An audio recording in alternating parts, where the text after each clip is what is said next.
all in my YouTube channel SLV Classes. Guys, today we are going to do some questions based on mixture allegation for SSC and banking. But before starting this, I wanted to say something about my YouTube channel SLV Classes. Guys, if you really like my contents and videos, please like, share, comment and subscribe and follow me on Instagram. Now guys, come to the question. Question 1. A class has two sections, in one of which there are 40 students with an average of 14.5 years and the average of the class is 14.2 years. If there be 32 students in other section, their average age is. So we need to find the average age of other section. Okay. A class has two sections, in one of which there are 40 students. ठीक है. तो यहाँ पर देखते हैं क्या है. एक क्लास है. मान लीजिए ये क्लास 1 है. ओके. इसमें दो सेक्शन है, सेक्शन ए और section B. Okay. One of which there are 40 students, यानी एक सेक्शन में कितने स्टूडेंट्स दिए हैं? 40 स्टूडेंट्स. ओके. 40 स्टूडेंट्स दिए with an average age of 14.5, यानी उस सेक्शन के एवरेज एज कितने हैं? 14.5. ओके. So right here 14.5. अब दिया है and the average age of the class is 14.2 years. Okay. तो यहाँ पे बोल रहा है average age of the class, यानी सेक्शन की बात नहीं कर रहा है, क्लास की बात कर रहा है. तो इसमें आपका ए भी आ जाएगा और बी भी, यानी ये मीन प्राइस है. MP equal to 14.2. इसमें आपका सेक्शन ए भी इंक्लूड है और सेक्शन बी भी इंक्लूड है. तो इसको बीच में लिखेंगे 14.2 ईयर्स. ठीक है. And after that if there be 32 students in other section, तो बोल रहा है कि अगर 32 स्टूडेंट्स है दूसरे सेक्शन में, इसमें फर्स्ट सेक्शन में 40 स्टूडेंट्स है और उसका एवरेज एज दिया है और इसका एवरेज एज नहीं दिया है. ठीक है. तो देयर एवरेज एज इज, हम लोगों को क्या निकालना है? सेकेंड सेक्शन का एवरेज एज निकालना है. ठीक है. तो इसको x मान लेते हैं. Let the average age of other section B x. Okay. इसको x मान लिया हम लोगों ने. ओके. समझ में आया? तो इसके बाद ये क्या हो जाएगा? 14.2 माइनस x हो जाएगा और ये हो जाएगा 14.5 माइनस 14.2. समझ में आया? इसको फिर से अच्छे से देखते हैं. यहाँ पर दो सेक्शन है, एलिगेशन के रूल के हिसाब से इसमें एवरेज एज लेते हैं. 14.5 इसका है और इसके एवरेज एज को हम लोगों ने x माना है. इन दोनों का मिक्स आपका आ रहा है 14.2. ओके. अब इसका रेशियो क्या आएगा आपका? 14.2 माइनस x और इसका आएगा 14.5 माइनस 14.2. इसको कर सकते हैं हम लोग 0.3 कर सकते हैं. इन दोनों को माइनस करेंगे. ओके. अब इसको क्या लिखेंगे? 14.2 माइनस x डिवाइडेड बाई 0.3 कर सकते हैं. इसको ही लिखेंगे ना, रेशियो में करना है. तो इक्वल टू क्या है? यहाँ पर एवरेज एज तो पता चल गया, लेकिन टोटल स्टूडेंट्स कितने हैं? सेक्शन ए में 40 है. ये सेक्शन ए की बात हो रही है. ठीक है. और divided by total students section B में कितने हैं? 32. ओके. तो इसको क्रॉस मल्टीप्लीकेशन करेंगे. ओके. सो 14.2 माइनस एक्स, ये 32 से होगा मल्टीप्लाई, इक्वल टू 40 और इन दोनों को मल्टीप्लाई करेंगे तो आपका 12 आ जाएगा. ओके. इसको करेंगे मल्टीप्लाई तो आ जाएगा 4 5 4 4. ये यहाँ पर पॉइंट आएगा minus 32x equal to 12. Okay. So 32x equal to 12 minus 4 5 4 equal to, इसको माइनस करेंगे तो आ जाएगा 0.4 2 4 4. ये माइनस से माइनस है, माइनस माइनस कट जाएगा. x इक्वल टू इसको 32 कर देंगे. ओके. तो ये आ जाएगा आपका, इसको डिवाइड करेंगे 32 से 4 4 2.4 को, तो आ जाएगा आपका 13.825 ईयर्स. ओके. ये आ गया average age of section B. Okay.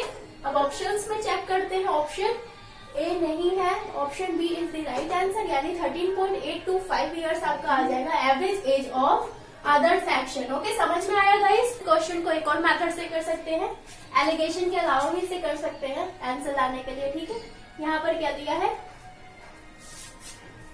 हम निकालते हैं total age of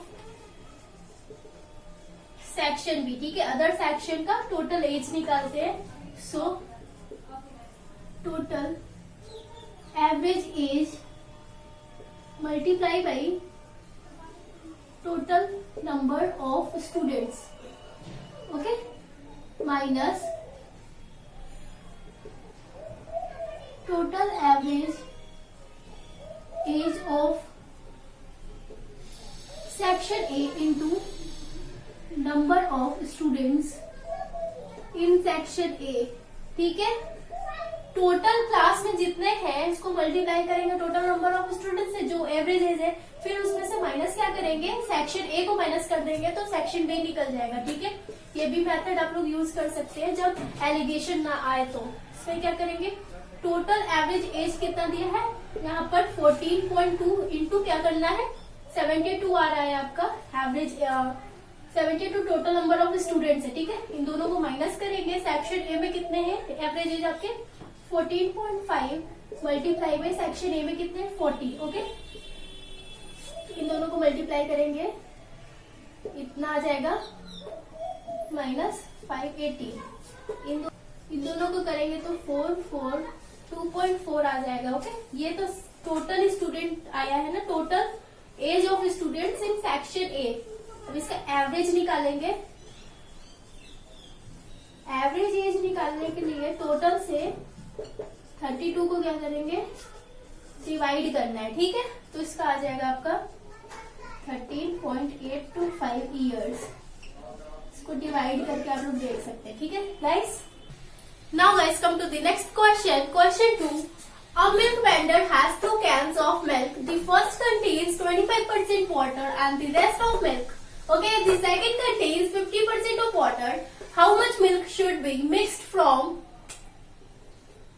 each of the containers so as to get 12 liters of mixture? Okay, so such that the ratio of the milk of water is 5.3. Okay, तो जो ratio बन रहा है mix करने पर मिल्क और वाटर का वो 5:3 है। ठीक है, और यहाँ पर मिक्स किस में हो रहे हैं 12 लीटर्स में हो रहे हैं, दोनों कैन मिला के। ठीक है, और क्वेश्चन में क्या बोल रहा है गाइस, अब मिल्क वेंडर यानी मिल्क का जो व्यापारी है उसके पास 2 कैन है मिल्क का। ठीक है, the first content 25% of water. Okay, so यहाँ पर 2 कैन है, इसमें पहले में क्या है 25% ऑफ वाटर है एंड रेस्ट ऑफ मिल्क, यानी 25% वाटर है तो बचा क्या 75% मिल्क हुआ। And the second contains 50% water, और दूसरे कैन में कितना है 50% वाटर है, यानी 50% वाटर हुआ तो 50% आपका मिल्क हुआ। ठीक है, how much milk should be mixed from each of the container so as to get 12 litre. ऐसे बोल रहा है कि कितना मिल्क हम मिक्स करेंगे दोनों कंटेनर्स में से मिला के कि आ जाए आपका 12 लीटर। ठीक है, और वो रेशियो क्या दे रहा है 5:3 का रेशियो दे रहा है, तो इसको हम लोग 75% मिल्क का निकालना है ना हम लोगों को। यहाँ पे बोल रहा है ना हाउ मच मिल्क, तो वाटर का तो पूछ नहीं रहा है। ठीक है, तो मिल्क को हम लोग क्या लिख सकते हैं 75/100 कर सकते हैं, इक्वल टू ये आ जाएगा 3/4, और इसको 50/100 कर सकते हैं, परसेंट निकाल ले तो ये आ जाएगा 1/2। ठीक है, first container second container. Okay, milk की बात हो रही है, फर्स्ट कंटेनर में 3/4 है ओके मिल्क, और सेकेंड कंटेनर में कितना है 1/2 है मिल्क। इन दोनों को मिला के कितना आ रहा है आपका एमपी कितना दिया है यहाँ पर 5:3। ये 12 लीटर नहीं लेंगे क्योंकि रेशियो में बात हो रही है, यहाँ पर P/Q के फॉर्म में बात हो रहा है ना, तो P/Q में ही एमपी को भी लेंगे। 5:3 है 5:3। ओके, तो यहाँ पे मिल्क का ये है, और ऑफ वाटर दिया है ना, तो पहले मिल्क आ रहा है फिर वाटर आ रहा है, तो 5 आपका वाटर हो गया, टोटल आपका 8 हो गया, तो ये 5/8 हो जाएगा। ठीक है, इन दोनों को क्या करेंगे अब निकालेंगे, 5/8 माइनस 3/4 करेंगे, और यहाँ पर 5/8 माइनस इसमें -1/2 करेंगे, और यहाँ पर 3/4 करेंगे। समझ में आया गाइस? उसके बाद क्या करेंगे, ये आपका 1/8 आ जाएगा, और ये भी 1/8 आ जाएगा, तो ये रेशियो क्या दे रहा है 1:1 का रेशियो दे रहा है। समझ में आया? ये रेशियो तो 1:1 का आ गया, लेकिन यहाँ पर बात क्या कर रहा है 12 लीटर्स। ओके, सो मिल्क क्या बात कर रहा है कि how much milk should be mixed from each of the container, दोनों कंटेनर में से कितना मिल्क उसने किया है, दोनों का क्या आ रहा है 1:1 आ रहा है। ठीक है, तो क्या करेंगे इसको देखते हैं।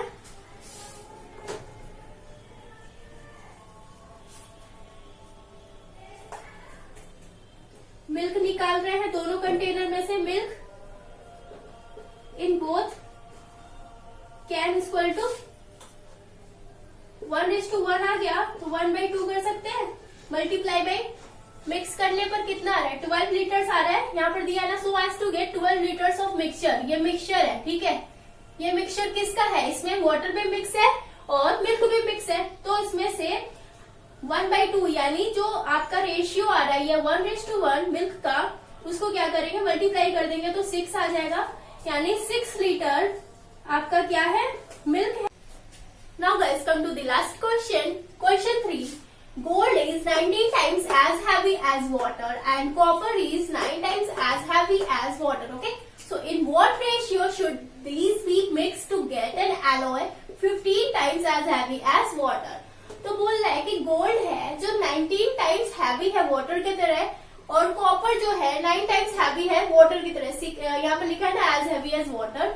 तो बोल रहा है in what ratio should these be mixed, यानी गोल्ड और कॉपर को कौन से रेशियो में मिक्स करें जो मिश्रण आए, यानी जो एलॉय आ रहा है वो 15 टाइम्स हो जा रहा है हैवी आपका वाटर की तरह, ठीक है।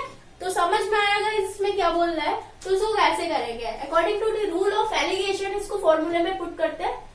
यहाँ पर गोल्ड हो जाएगा आपका और यहाँ पर कॉपर हो जाएगा। ओके, कॉपर कितने हैवी है, 19 टाइम्स हैवी है, तो यहाँ पर 19 टाइम्स लिखेंगे, और कॉपर गोल्ड कितना है, 19 टाइम्स हैवी है, और कॉपर कितना हैवी है, 9 टाइम्स हैवी है, ठीक है।